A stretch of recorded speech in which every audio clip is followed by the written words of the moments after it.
Have you ever had that problem that you couldn't describe a perfume? Well, today I'll be sharing with you some tips how you can do that. So please keep on watching.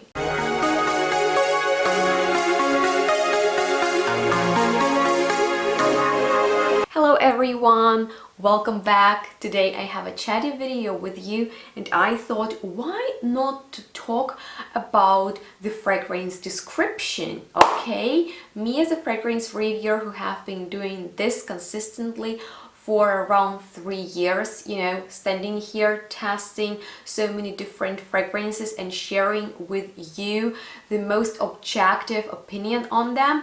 It's not very easy, particularly because perfume is a subjective topic. We all smell things differently, and that is because of our arrangements of amino acids. So the way a person perceives smells, the aroma comes to the particular arrangement of amino acids, and a difference of a single amino acid on one gene can cause the person to experience a smell differently than someone with other amino acid. I read that from the internet. That was something that interested me, but I'm sure that you had that experience too, that you smelled the same perfume with your friend or someone else and you had a totally different opinion on it, or maybe not completely different, but still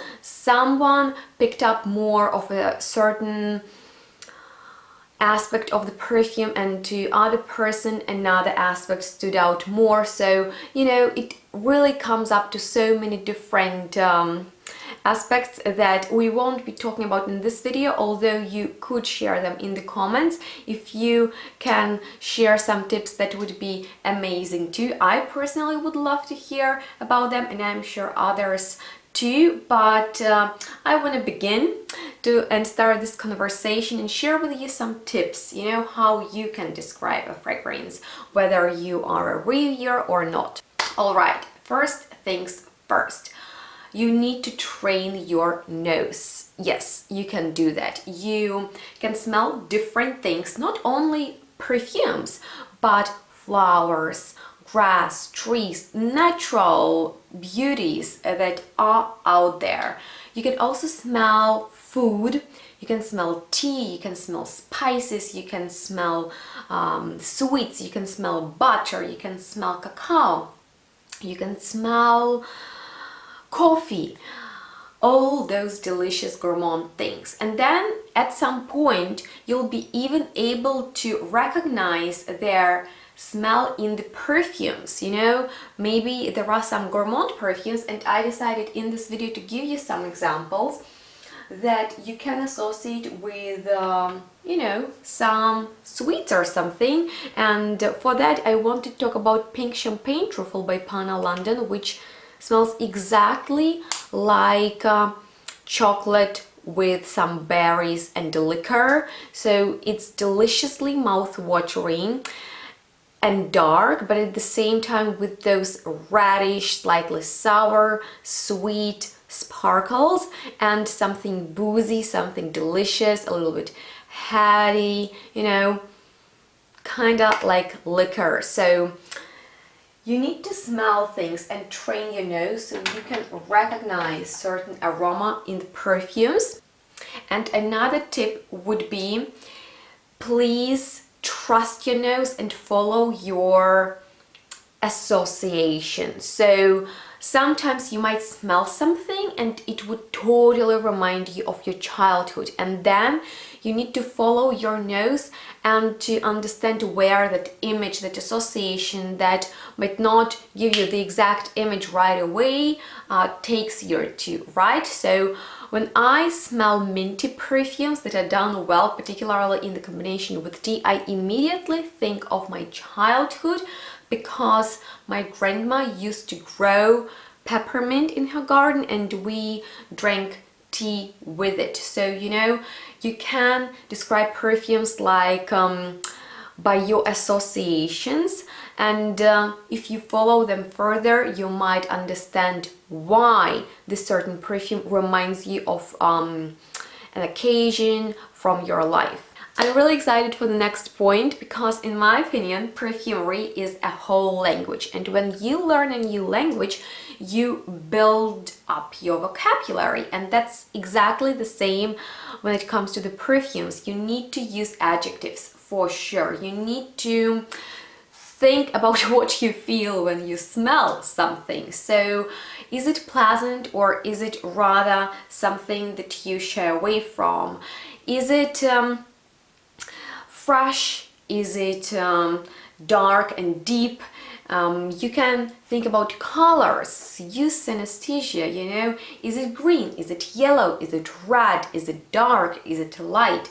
Think about textures, is it wet, is it powdery, you know? And then even when you think about wet, is it like cold wet, or is it just like slightly moist? I know that sounds gross, but that's exactly what you need to think about, because, you know, when you think, oh, okay, it's warm, like, is it hot, or is it lightly warm, or is it cozy? You know, there are so many things you can think about. So texture, color, I would say the vibration of the fragrance, is it high, is it low? Those are quite important things that I'm thinking about when I experience a new fragrance. And then of course you need to like think about the effect of the fragrance on you. So is it energizing, or is it peaceful and calming? Is it aggressive maybe, or very, very subtle and gentle? So you can also describe fragrances like that. And I find it's like so interesting that people indeed find like certain aromas might be energizing to one group of people and calming to others. So that's fascinating. For example, citruses, to me, they are always so bright and fun, and when I apply some citruses, I'm in a great mood and I'm very active. And when I have something that's more luscious and sexy, like floral perfumes, I feel romantic and, you know, just a little bit more So like certain materials, they have their powers, you know, and aromatherapy is there and has always been. So speaking about materials, something else I can recommend for those who are a little bit more advanced with perfumery and not has just started with it, particularly if you're new to perfumes and you're very curious about fragrances, really follow your nose. Check out the notes, but don't be influenced by them too much, because sometimes, particularly big brands, they create illusion of something, you know, that perfume smells like, or they wanted to make you feel when you spray and smell the perfume. So yeah, notes are great, and if you are really interested about materials, you can actually buy some in small quantities, pre-diluted, because if you are not composing your perfumes but you just want to know how patchouli smells, how jasmine smells, how rose smells, how petitgrain smells, how musk smells, you know, how civet smells, or amber, you can get the materials and once again train your nose. Tip number one, and then you will immediately, or maybe with time, recognize those materials in the perfumery. So it's not a very fast and easy process. It requires time and definitely passion, and you will be even able to recognize synthetic and natural molecules. So I would say that training your nose is the best way to get an idea how you can describe a fragrance, because, you know, sometimes you can really get stuck in describing fragrances the same way, like it smells sweet, it smells fresh, it smells, I don't know, too much.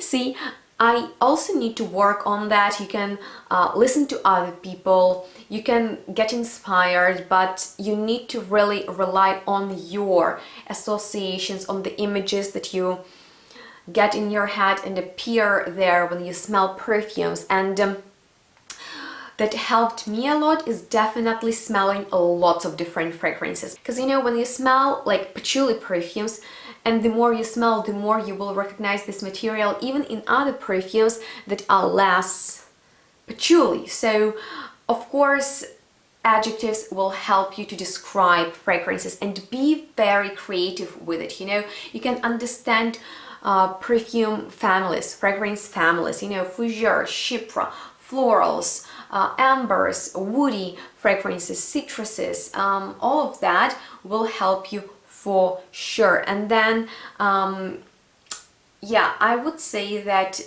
be very, very creative with your descriptions, and don't be bothered that other people describe fragrance in a different way than yours. You know, we are all unique, perfumes are unique, it's an art, it's a very passionate and incredible joy to be able to smell. So describe the fragrance as creative as you can, and those are some tips that can help you, I guess. At least that's how I do it on here. And if you have any questions or ideas or other tips to share, go ahead and do that in the comments. I hope this video was kinda interesting, although pretty different from what I usually do. But if you're interested in more reviews or how-tos, because I want to do this a series, then let me know in the comments what you would like to see next. And on that note, thank you so much for watching this video. If you had fun, if you enjoyed,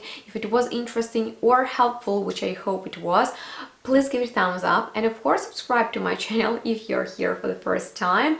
And don't forget to follow me on my social media. I would love to hear from you there and chat with you on Instagram and Facebook too. So on that note, stay tuned, smell good, we'll see each other in the next one really soon. Bye guys!